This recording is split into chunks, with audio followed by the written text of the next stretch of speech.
বাচ্চার শরীরে র্যাশ দেখলে কি হাম? অনেকেই এখানে ভুল করেন। অনেক অভিভাবক এমন দুশ্চিন্তা নিয়ে চেম্বারে আসেন। র্যাশ মানে কি হাম? না, র্যাশ মানেই হাম নয়।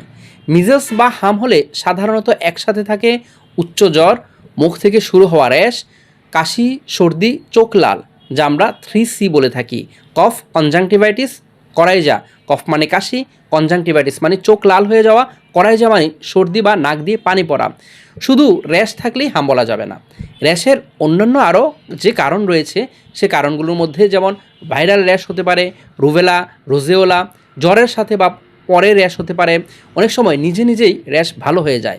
অ্যালার্জির কারণে হতে পারে, খাবার, ওষুধ বা ডাস্ট থেকে হতে পারে, চুলকানো, অতিরিক্ত পরিমাণে চুলকানোর কারণে র্যাশ হতে পারে, ঘামাচির কারণে র্যাশ হতে পারে, গরমে বেশি হয়ে থাকে, ছোট ছোট দানা আকৃতি হয়, ব্যাকটেরিয়াল ইনফেকশনের কারণে হয়ে থাকে, যেমন স্কারলেট ফিভার, জ্বর থাকবে, গলা ব্যথা থাকবে, সাথে র্যাশও থাকবে।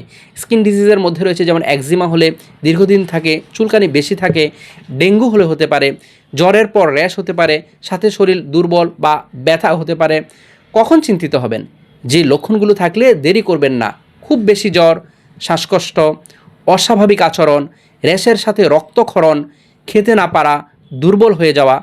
মনে রাখবেন, র্যাশ একটি লক্ষণ, কোনো রোগ নয়। সঠিক কারণ বুঝে চিকিৎসা জরুরি। ধন্যবাদ।